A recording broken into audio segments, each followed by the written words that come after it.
بسم اللہ الرحمن الرحیم۔ السلام علیکم ورحمۃ اللہ وبرکاتہ۔ معروف مذہبی سکالر حضرت ذوالفقار احمد نقشبندی نے اپنے ایک بیان میں کہا کہ حضور اکرم صلی اللہ علیہ وآلہ وسلم نے فرمایا کہ قرب قیامت میں لوگ اپنی بیویوں کے ساتھ زنا کریں گے۔ ہم نے حدیث پاک پڑھی تو ہمیں سمجھ نہیں آئی۔ ہم نے اپنے استاد سے پوچھا کہ استاد جی اس کا کیا مطلب ہے کہ لوگ اپنی ہی بیوی سے زنا کریں گے؟ تو انہوں نے فرمایا کہ ہاں، اس کی کئی صورتیں ہیں۔ ایک صورت تو اس کی یہ ہے کہ مرد یا عورت کوئی کفریہ بول دے اور نکاح ٹوٹ جائے اور ان کو اس کا پتہ ہی نہیں کہ نکاح ٹوٹ گیا ہے یا نہیں۔ اور آج کل تو یہ بات عام ہے، لوگوں کو اس بات کا علم ہی نہیں۔ مولانا فرماتے ہیں کہ فارسی کی فقہی کتاب ہم مفتی صاحب سے پڑھ رہے تھے، جب انہوں نے کلمات کفر پڑھائے تو ہماری آنکھیں کھل گئیں۔ اس میں قاری ثناء اللہ پانی پتی رحمۃ اللہ حضرت نے لکھا ہے کہ اگر دو بندے گفتگو کر رہے تھے کہ ایک نے کہا کہ یہ تو شریعت کی بات ہے اور اگلے نے جواب دیا کہ رکھ پڑے شریعت کو، فقد کفر، تو وہ آدمی کافر ہو گیا۔ ہمیں چاہیے کہ ہم علماء سے پوچھیں کہ کلمات کفر کون کون سے ہیں، یہ نہ ہو کہ ہم ایسے جملے بولیں اور کفر کا ارتکاب کر رہے ہوں۔ کئی جملے تو بہت عام ہیں، مثلا علماء نے لکھا ہے کہ کسی نے کہا کہ کہاں رہتے ہو؟ دوسرے نے کہا فلاں جگہ رہتا ہوں۔ او خدا دے پچھواڑے، یعنی خدا کے پچھواڑے، یعنی خدا کے پیچھے رہتے ہو، فقد کفر، تو وہ بندہ کافر ہو گیا۔ تو ان کا علم حاصل کرنا ضروری ہے کہ کہیں ہم تو اپنی گفتگو میں کوئی ایسی بات نہیں کہہ جاتے۔ اگر نکاح ٹوٹ گیا تو پھر اپنے ذام میں میاں بیوی رہ رہے ہیں اور زنا کا گناہ لکھا جا رہا ہے۔ تو فرمایا کہ مرد قریب قیامت میں اپنی بیویوں سے زنا کریں گے۔ ایک صورت تو یہ ہے، یہ کفریہ کلمات بیوی بولے گی تو بھی نکاح ٹوٹا، اور اگر خامند بولے تو بھی نکاح ٹوٹا۔ اور دوسری صورت ایک دوسرے کے ساتھ بحث، اور یہ تو ہر گھر کی بات نظر آتی ہے۔ جب شادی ہوئی تو میں بولتا تھا اور بیوی سنتی تھی۔ اس نے کہا پھر بچے ہو گئے تو بیوی بولتی تھی اور میں سنتا تھا۔ اس نے کہا پھر ہم دونوں بوڑھے ہو گئے، ہم دونوں بولتے تھے اور محلے والے سنتے تھے۔ بڑھاپے میں بحث اور زیادہ ہو جاتی ہے، اور اس میں ہوتا کیا ہے، مرد کی زبان سے کنائے میں طلاق نکل جاتی ہے۔ کنایا کہتے ہیں، لفظ تو طلاق والا نہیں بولا لیکن بات ایسی کر دی کہ مفہوم طلاق والا نکلتا ہے، اس کو کنائے میں طلاق کہتے ہیں۔ اب یہ گناہ بہت زیادہ ہے، غصے میں کہہ دیتے ہیں کہ چلی جا، مجھے تیری کوئی ضرورت نہیں آج کے بعد۔ اس قسم کے الفاظ جس کا نتیجہ یہ نکلے کہ تو میری بیوی نہیں ہے۔ اب اس قسم کے مسائل کی بھی معلومات حاصل کرنی چاہیے۔ شریعت کہتی ہے کہ علم حاصل کرو، ایسا نہ ہو کہ کنایا میں طلاق ہو جائے، انہیں پتہ بھی نہ ہو اور وہ ساتھ رہ رہے ہوں۔ اور آج تو یہ حالات ہیں کہ زبان سے طلاق کہہ دیتے ہیں، طلاق بھی ہو جاتی ہے، پتہ بھی ہے دونوں کو، مگر بدنامی ہو جائے گی، پھر ایک دوسرے کے ساتھ رہ رہے ہوتے ہیں۔ مولانا صاحب فرماتے ہیں کہ ہمیں ایسے لوگ ملے، 5 وقت کے نمازی، تہجد پڑھنے والا، سب نیکی کرنے والا۔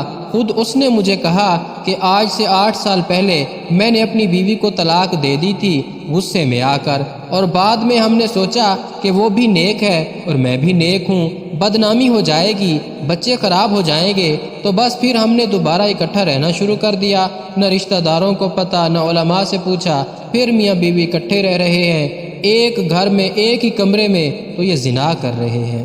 قربان جائیں اس سچے نبی صلی اللہ علیہ وآلہ وسلم کی مبارک زبان پر 1400 سال پہلے فرما دیا تھا کہ قرب قیامت میں لوگ اپنی بیویوں سے زنا کریں گے۔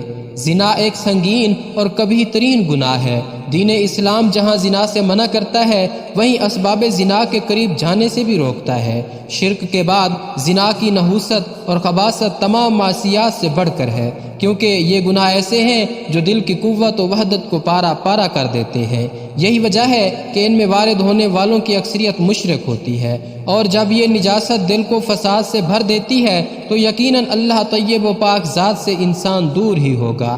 دین اسلام اس بدکاری کی ہر مشکل سے روکتا ہے اور اس کی مذمت کرتا ہے، سرن ہو یا جہرن، ہمیشہ کا ہو یا لحظے کا، آزادی سے ہو یا غلامی کے ساتھ، اپنوں سے ہو یا بیگانوں سے، حتیٰ حتیٰ کہ اس کی طرف لے جانے والے اسباب المخادنہ والمصادقہ کی بھی نہیں اور نفی کر دی گئی ہے، مردوں کے لیے بھی اور عورتوں کے لیے بھی۔ اور قرب قیامت اس بدکاری کے ارتکاب کی شدت و کثرت کی وجہ سے سماوی عذاب اور لا علاج امراض مسلط کر دیے جائیں گے، حتیٰ کہ اس جرم اور دیگر اس کے ہم جنس جرائم کی وجہ سے لوگ خنزیر اور بندر کی شکل والے بنا دیے جائیں گے۔ حدیث نبوی صلی اللہ علیہ وآلہ وسلم میں زنا کی مذمت، حدیث شریف میں بھی اس کی بڑی مذمت آئی ہے۔ چنانچہ صحابی رسول حضرت ابو ہریرہ رضی اللہ تعالیٰ عنہ کہتے ہیں کہ حضور رحمت عالم صلی اللہ علیہ وآلہ وسلم نے ارشاد فرمایا کہ جب بندہ مومن زنا کرتا ہے تو اس سے ایمان نکل جاتا ہے اور اس کے سر مثل شامیانہ معلق رہتا ہے،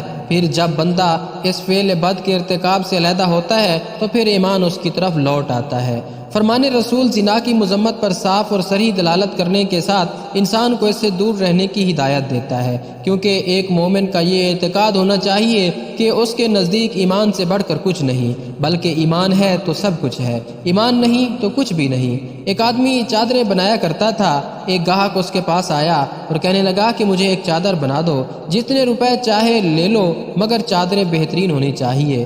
اس نے بڑی محنت سے چادر تیار کی۔ جب گاہک حسب وعدہ چادر لے کر چلا گیا تو تھوڑے عرصے بعد چادر ہاتھ میں لیے ہوئے واپس آ گیا۔ چادر بنانے والے کے پاس آ کر اس کے نقص گنوانے شروع کر دیے۔